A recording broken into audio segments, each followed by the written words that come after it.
Hello everyone, welcome back my channel simplify CTET में आप सभी का बहुत बहुत स्वागत है। आज की वीडियो में हम देखेंगे क्रिया। ये हिंदी व्याकरण का टॉपिक है।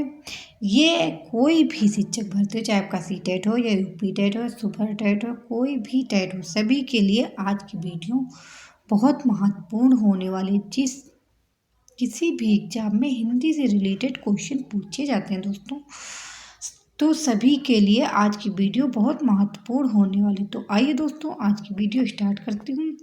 तो सबसे पहले इस वीडियो में हम लोग देखेंगे कि क्रिया की परिभाषा क्या होती है, क्रिया के भेद कितने प्रकार के होते हैं।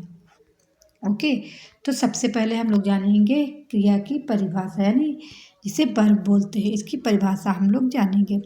जिस शब्द के द्वारा किसी कार्य के करने या होने का बोध होता है उसे क्रिया कहा जाता है। तो आप लोग समझ गए होंगे कि यानी जिस शब्द से किसी कार्य के करने या होने का बोध होता है उसे क्या कहते हैं, क्रिया कहते हैं। जैसे देखिए, बच्चा खेल रहा है, बच्चा क्या कर रहा है, खेल रहा है। सीता नाच रही है, तो सीता क्या कर रही है, यानी सीता के द्वारा नाचा जा रहा है ना। गीता गा रही है, यानी जिसके द्वारा जो काम किया जा रहा है उसे क्रिया कहते हैं। जैसे खेलना, हंसना, रोना, कूदना आदि, ये सब क्या है, क्रिया, यानी क्रिया करना। आगे देखिए आप लोग, यदि कर्म के आधार पर क्रिया पूछे कितने प्रकार की होती है, तो मुख्यतः दो भेद या दो प्रकार की होती हैं। एक तो अकर्मक क्रिया होती है और एक सकर्मक क्रिया होती है। कौन सी, अकर्मक और सकर्मक। अब अकर्मक कौन सी होती है, सकर्मक कौन सी होती है। यदि कर्म के आधार पर पूछे तो दो प्रकार के, और यदि रचना के आधार पर पूछे तो 5 प्रकार की क्रिया होती है। ये कितने प्रकार की होती है, 2 प्रकार की। कर्म के आधार पर जैसे अकर्मक क्रिया और सकर्मक क्रिया। यदि रचना के आधार पर पूछे तो सामान्य क्रिया, संयुक्त क्रिया, नामधातु क्रिया, प्रेरणार्थक क्रिया, पूर्वकालिक क्रिया, ये 5 प्रकार की होते हैं। ये क्वेश्चन दोस्तों कई बार रिपीट हुए हैं क्वेश्चन। यदि आप लोग सीटेट या यूपी टेट, कोई भी टेट के एग्जाम प्रीवियस ईयर के पेपर उठा के देखेंगे तो वहाँ पे आप लोगों को इस टॉपिक से क्वेश्चन देखने को मिलेंगे। तो सबसे पहले हम लोग देखते हैं अकर्मक क्रिया क्या होती है। वे क्रिया है जिनके साथ काम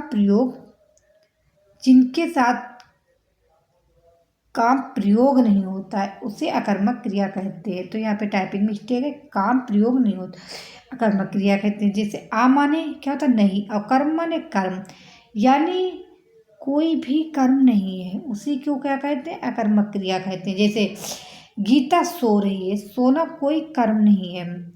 बच्चा जाग रहा है, दीपक हंसता है, कमल सोता है, सीता खेलती है, यानी ये कोई कर्म के अंतर्गत नहीं आते। जैसे इसमें हंसना, रोना और खेलना, ये सब क्या अकर्मक क्रियाएं हैं।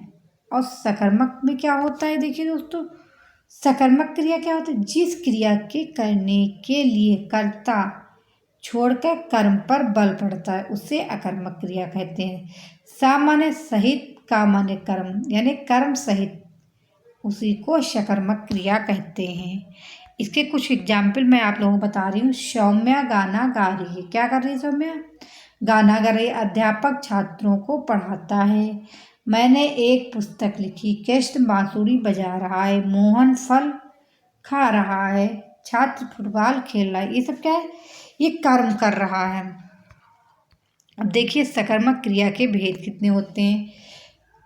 तो दोस्तों सकर्मक क्रिया के 2 भेद होते हैं।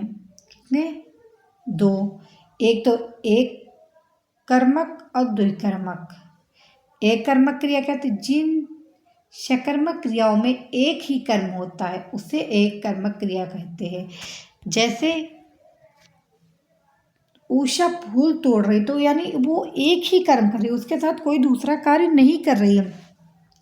माली माला गूंथ रहा है, माली क्या कर रहा है, केवल माला ही तो गूंथ रहा है, उसके साथ वो कोई दूसरा कर्म नहीं कर रहा है, उसी को एक कर्मक क्रिया कहते हैं। अब द्विकर्मक क्रिया देखिए दोस्तों, जिस सकर्मक क्रिया में दो कर्म होता है उसे द्विकर्मक क्रिया कहा जाता है। जैसे शिक्षक ने विद्यार्थी को पुस्तक दी, तो शिक्षक ने एक साथ दो कर्म किए उसने। एक तो विद्यार्थी को पुस्तक दी, पिताजी ने हमें आइसक्रीम खिलाई। किसे खिलाई? हमें आइसक्रीम खिलाई। अब देखिए रचना के आधार पर क्रिया के भेद, जैसा कि मैं पहले बता चुकी हूँ। रचना के आधार पर क्रिया 5 प्रकार की होती है। अब 5 प्रकार की कौन कौन से देखिए मैं पहले बता चुकी हूँ। एक तो सामान्य क्रिया। अब सामान्य क्रिया क्या होती?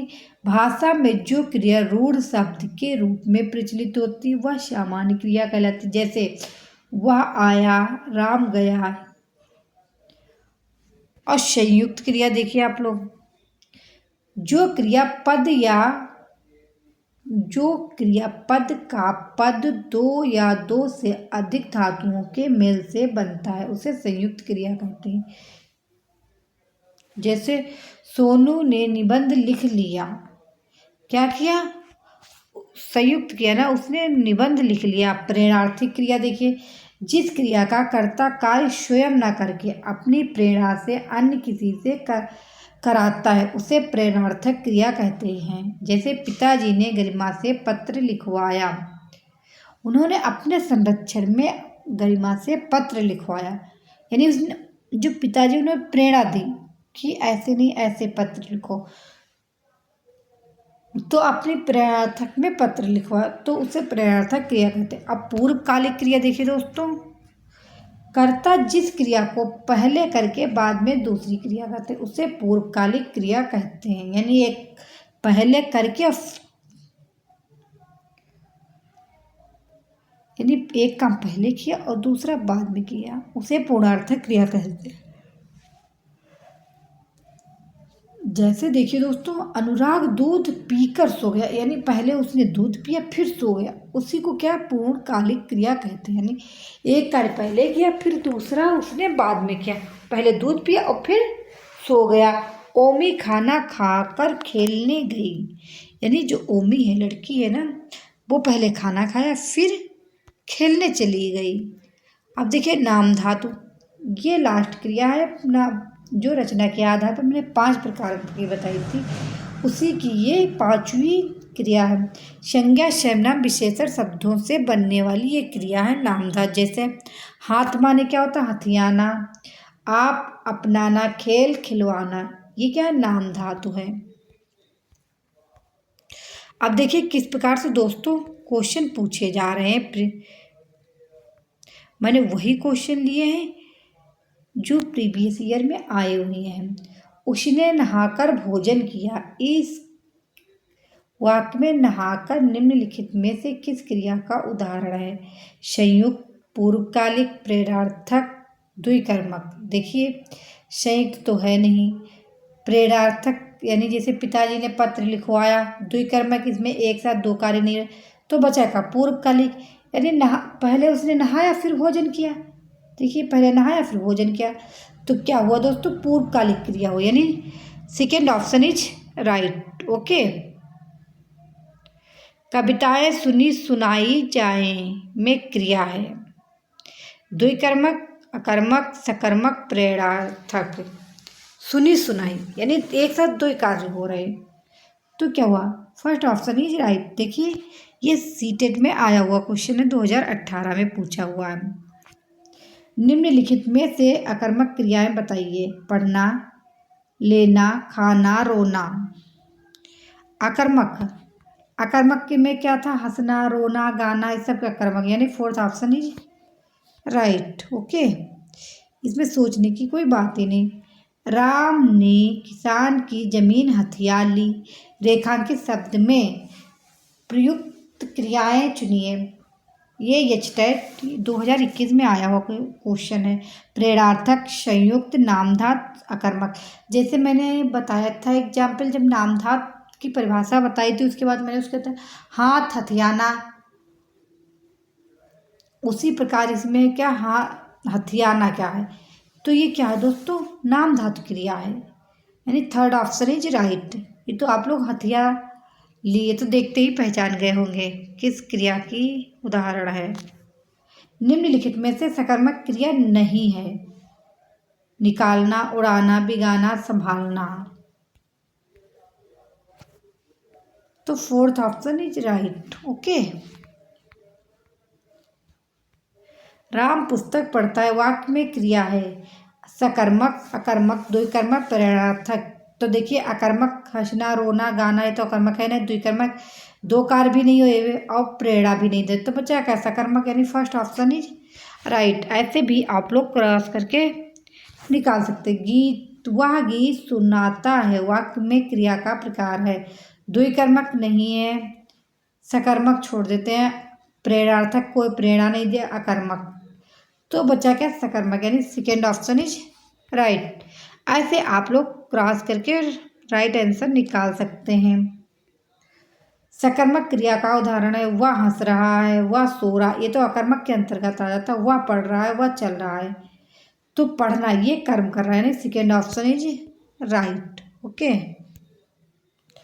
अकर्मक क्रिया का उदाहरण है दोस्तों, बताइए आप लोग। वह पुस्तक पढ़ रहा है तो सकर्मक में आ गए ना। वह खाना खा रहा है, वह पत्र लिख रहा है, वह हंस रहा है। हंसना, रोना, सोना, ये अकर्मक के अंतर्गत आते हैं। तो third option is right. Okay. प्रेरणार्थक क्रिया का उदाहरण वह लिखता है, वह पढ़ता है, वह मुझे लिखवाता है, वह खाता है। जैसे पिताजी ने पत्र लिखवाया तो वह मुझसे लिखवाता है।